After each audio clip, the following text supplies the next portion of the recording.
Rewa SP ने किया। सनसनीखेज खुलासा तो उसके बाद नाबालिग किशोरी ने भी कर दिया। एक और खुलासा, गांधी मेमोरियल अस्पताल में बीते दिनों गैंगरेप की सूचना से रीवा से लेकर भोपाल तक हड़कंप मचा हुआ है। इधर रीवा एसपी विवेक सिंह ने आज पुलिस कंट्रोल रूम में बताया कि गैंगरेप नहीं, सिर्फ छेड़खानी की घटना घटी थी। वहीं नाबालिग किशोरी ने कुछ और ही बताया है, जिसे सुनकर सबके होश उड़ गए हैं। पीड़िता पर पुलिस द्वारा जबरन दबाव बनाने का भी आरोप लगाया गया है। हालांकि सच्चाई क्या है, यह तो भगवान ही जाने। बता दें कि गांधी मेमोरियल अस्पताल में हुए गैंगरेप की सूचना पर पीड़िता और उसके भाई का 2 दिन बाद बयान सामने आया है। पीड़िता ने बताया कि उसके साथ दरमियानी 8 और 9 की रात को दुष्कर्म की घटना हुई थी।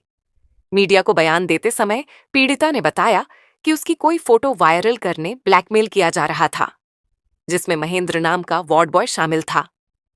हालांकि पुलिस ने पॉक्सो सहित छेड़खानी की एफआईआर दर्ज कर आज प्रेस कॉन्फ्रेंस कर 2 अज्ञात व्यक्तियों द्वारा छेड़खानी की घटना का खुलासा किया है।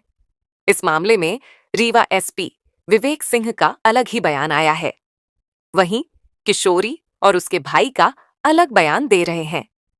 इसके बाद मामला सुलझने के बजाय उलझता ही नजर आ रहा है।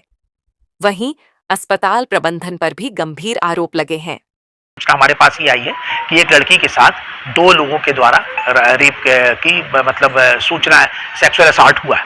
सर, ये घटना अस्पताल परिसर के अंदर ये अभी जांच का विषय है, जांच चल रही है। सर, ऐसा बताया जा रहा है कि इसमें अस्पताल प्रबंधन के कई कर्मचारी भी शामिल हैं। अस्पताल प्रबंधन के कर्मचारी का शामिल होने का बिल्कुल भी अभी ऐसी कोई भी सूचना नहीं है। और ये अभी जो सूचना आई थी मैंने आपको बताई कि उसको हमने पुलिस को दे दिया है, पुलिस जांच कर रही है। कुछ ये बताया जा रहा है कि उसकी माँ यहाँ पहले से एडमिट थी। हाँ, माँ पहले से उसकी एडमिट थी, एंटी वार्ड में उसका इलाज चल रहा था और वो अटेंडर के रूप में उनकी सेवा के लिए थी। तो वो एंटी वार्ड में ही शायद कुछ वार्ड बॉय से इनका संपर्क हुआ है। सर, उसके घटना के सीसीटीवी फुटेज भी सामने आए हैं।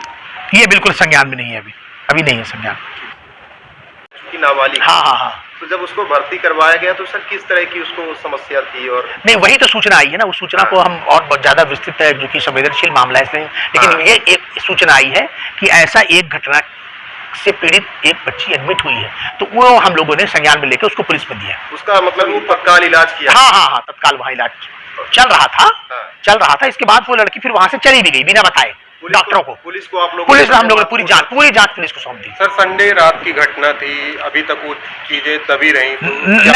नहीं, कोई चीजें नहीं दबी रही। जब भी हमको वैसे पता चला, जैसे वो कागज मिला हमको, वैसे हमने तुरंत पुलिस को दिया। कुछ चीजें निकल के आ रही है कि प्रबंधन द्वारा? नहीं, ऐसा बिल्कुल नहीं हुआ है। 6-7 घंटे की हो सकता है देरी हुई हो, तो उसके लिए हम लोगों ने कैजुअलिटी मेडिकल ऑफिसर जो सौरभ गोयल उस दिन थे ड्यूटी में, उनको शो का नोटिस दिया।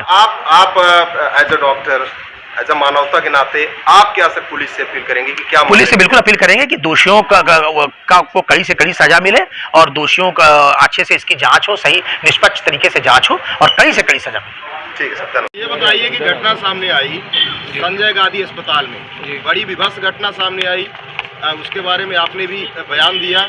ये बताइए क्या हुआ, फिर क्या हुआ आप लोगों से? अस्पताल प्रबंधन द्वारा ना तो बताया गया कि क्या समस्या हुई, क्या नहीं, क्या चक्कर आ गया, कौन सी गोली खाई, कि क्या हुआ तुम्हारे साथ, क्या हुआ, उसको मतलब गुमराह कर दिया। कुछ नहीं है, बोतल चढ़ा दिए, वो कमजोरी है, बीपी है, ये है, वो है, पूरा माने कुछ भी उनसे लिखा लिया गया कि आप कोई कार्रवाई नहीं, सीधे लिखवा लिए, कोई कार्रवाई नहीं चाहती हूँ मैं। वो लोग घबरा के रात में लिख दी, छुट्टी के लिए था, बोले घर चले जाओ। बच्ची क्या बताइए आपसे, क्या घटनाक्रम हुआ था?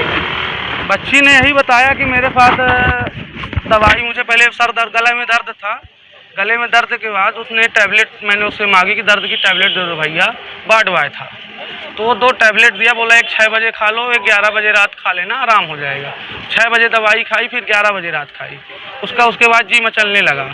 थोड़ी देर में चाची जो थी सो गई, उसके भाई भी था वो भी सो गया। उसके बाद उसको फ़ोन मैसेज किया, बुलाया बाहर की सुपर अस्पताल के सामने, वो नहीं जा रही थी।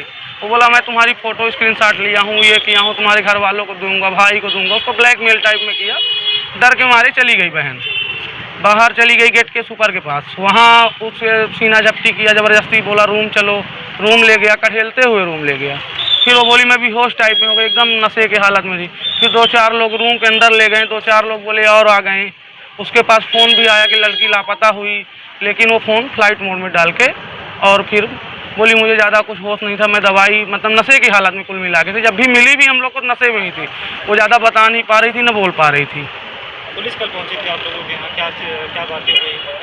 पुलिस तो ऐसे सीन में पहुंची कि जैसे हम 302 का किसी को मार डाले हों या कुछ कर दिए हों, ऐसा पुलिस पहुंची धमकाने के तौर पर कि वो कहाँ है, वो कहाँ है वो। हम लोग ने बताया सर बताइए समस्या क्या है, क्या हो गया क्या हो गया। हमें लोग को लगा कि अस्पताल में कुछ शायद कागज पाथर कुछ बचा हो। उन्होंने ऐसा बोला कि बस तुरंत बताइए। हम लोग बताएं कि वो मामा के यहाँ अपने हैं, उसके मामा घर यहाँ है। तो वहाँ भी वे लोग पहुँच गए, वहाँ से उठा लाएँ सीधे सीधे उनको, ऑटो से बुलाए, यहाँ उठाने नहीं, दबाव बनाए तो ऑटो से चली आए।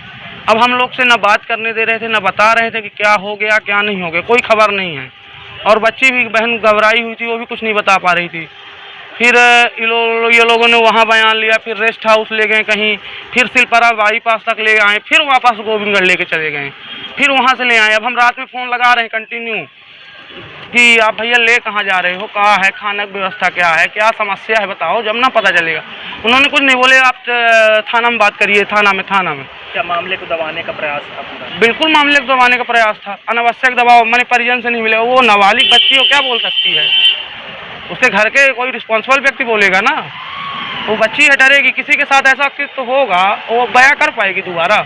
बच्ची ने क्या बताया? बच्ची ने बताया बच्ची सबके सामने पुलिस से डरती है, कोर्ट से डरती है, आप लोग से डरेगी, पर भाई से थोड़ी डरेगी। भाई से सब बताई कि हमारे साथ गलत हुआ, बच्ची के साथ दुष्कर्म किया गया। हाँ बिल्कुल किया गया, कई लोगों के द्वारा। हाँ वो बोली 3-4 लोग थे, रूम के अंदर ले गए हैं। हाँ यहाँ पुलिस अभी तक बोल रही थी मामला कायम है, और फिर मामला पता चलता है छेड़छाड़ का कायम है। बताइए कि आप लोग पीड़ित हैं जी, पीड़ित के साथ सहानुभूति दिखानी चाहिए, लेकिन क्या उल्टा मामले को दबाने की कोशिश कोई की जा रही है? सहानुभूति नहीं दिखाई दिया। ऐसा पुलिस वालों को बिहेव था कि हम चोरी किए हैं, और मामले को बिल्कुल दबाया गया। आप ही लोगों को डराया जा रहा था? हाँ बिल्कुल डराया जा रहा था, अभी भी दबाया जा रहा है? अभी भी कि आप न्यूज़ में नहीं जाओ, मीडिया में चुप्पे घर चले जाओ, चलो घर पहुंचवा दें, दूसरी गाड़ी में तभी में चले जाओ, हल्ला मत करो, बहन बेटी की बात है। कौन ये बोल है, रहा इस तरह? ये थाना शिवा अग्रवाल जी बोले, थाना प्रभारी ऐसा बोल हाँ रहे हैं? कि तो चुपचाप चले जाओ, हल्ला मत करो। एक मैडम थी आई, वो भी बोली कि वो बच्ची की बात है, न्यूज़ में मत जाओ, ये है वो है, गाड़ी में चुपचाप चले जाओ, कहीं बाहर छोड़ दे, किनारे में कॉर्नर में। जबरन दबाव बना रहे हैं थाना प्रभारी आपकी? हाँ बिल्कुल। और बच्ची ने बयान दर्ज कराया है, किस आधार पे? अब बच्ची बयान कोर्ट में जो हमसे बताई वही हो सकता है बताई हो, या तो दबाव में दूसरा बताई, वो सामने आए, अभी हम नहीं निकलवाए। बोले थाना से मैंने पूछा भी कि बच्ची क्या बताई, बोले थाना में आप आवेदन करो तब मिलेगा। हम कहें ठीक है चलिए कर देंगे। आप क्या चाहते हैं? ये बताइए आप चाहते क्या? आप पीड़ित के पिता हैं, आप क्या चाहते हैं? हम फांसी चाहते हैं, जितने अपराधी हैं सबको फांसी हो, और उनका घर गिरा दिया जाए, ताकि दूसरे बहनों को इस तरह ना हो। हाँ।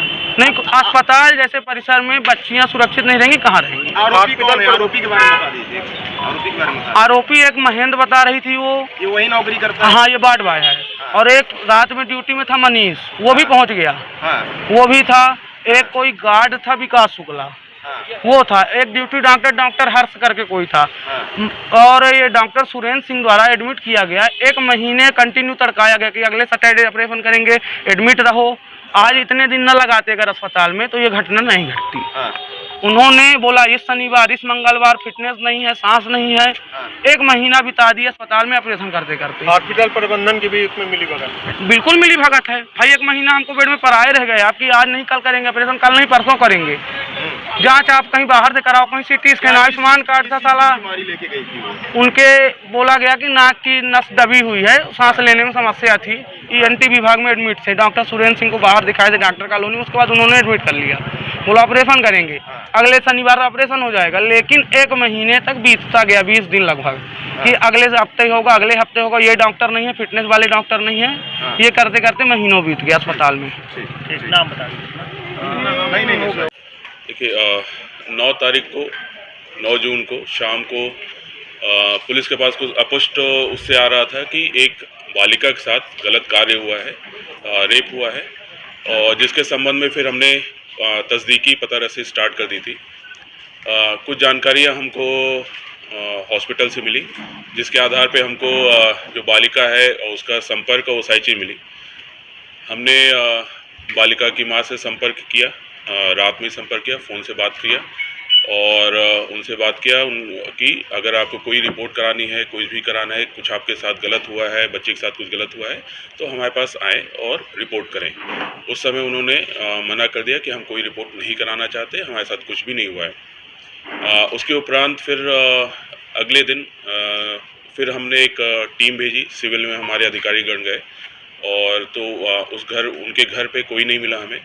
तो उसके बाद फिर करीब 12:30-1 बजे हमें हॉस्पिटल से एक लिखित सूचना आई कि यहाँ पे एक लड़की को एडमिट किया गया था जिसमें सेक्सुअल असॉल्ट 2 व्यक्तियों द्वारा यानी लैंगिक अपराध 2 व्यक्तियों द्वारा उसमें लिखित हुआ था और उस सूचना को हमने दर्ज किया और उसके बाद उसका हमने जांच स्टार्ट कर दी, फॉर्मल जांच हमने इसमें स्टार्ट कर दी।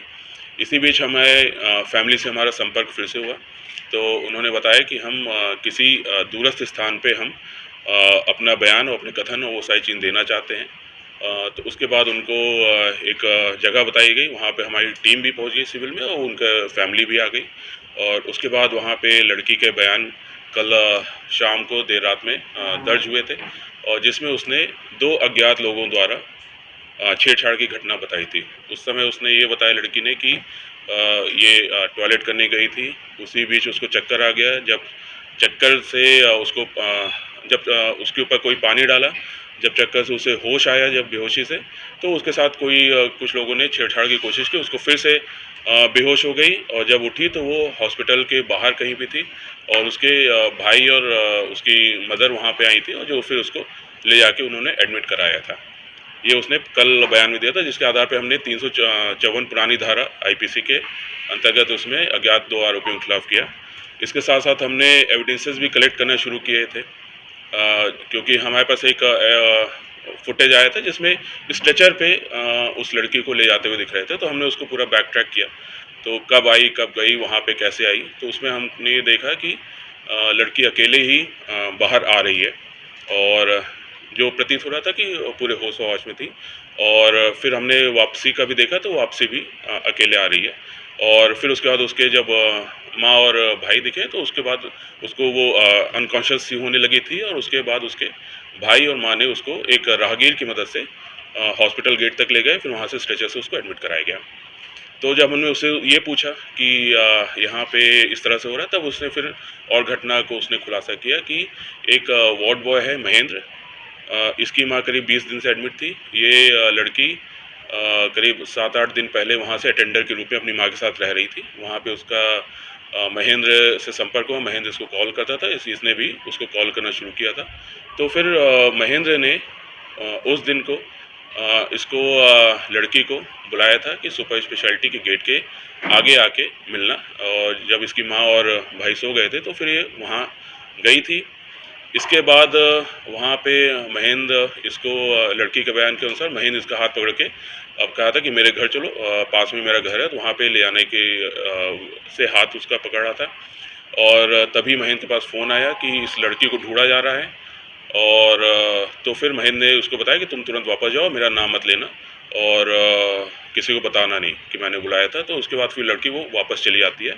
लड़की का कहना है कि जब वो वापस जा रही थी उसी बीच रास्ते में उसको 2 लोग एक बाइक से आए, उन्होंने उसके साथ छेड़छाड़ की और फिर उसके बाद वो दौड़ के वापस आई और जैसे ही हनुमान मंदिर के पास पहुंची वो बेहोश हो गई थी और तभी तक उसके भाई और उसकी माँ आ गए, उन्होंने उसको राहगीर की मदद से हॉस्पिटल में एडमिट कराया। और अभी हमने पूरे फुटेज इसमें इकट्ठा किए हैं और काफ़ी चीज़ें जो उसके कथन है उससे कई सारी चीज़ें, हमारी सारी चीज़ें ऑलमोस्ट मैच कर रही हैं और अभी हम एविडेंसेस इकट्ठा कर रहे हैं। महेंद्र को इसमें आरोपी बनाया जा रहा है और जो 2 अज्ञात लोग हैं उनको इसमें पतारासी की जा रही है, उनको भी पता किया जा रहा है कि किन 2 व्यक्तियों ने इसके साथ रास्ते में छेड़छाड़ किया था और अन्य किसी की संलिप्तता है तो उसके बारे में जांच की जा रही है इसमें।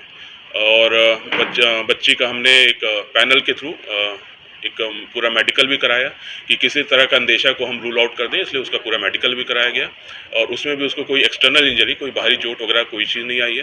बाकी हमने फिर भी हमने कुछ प्रिजर्व करा दिया स्लाइड्स वगैरह ताकि कभी जरूरत पड़े तो हमको काम आ पाए और उसका न्यायालय में हमने कथन भी कराया है। जो भी एविडेंसेज आ रहे हैं उसके आधार पर इसमें अग्रिम कार्रवाई इसमें की जा रही है। प्रबंधन सर 30 घंटे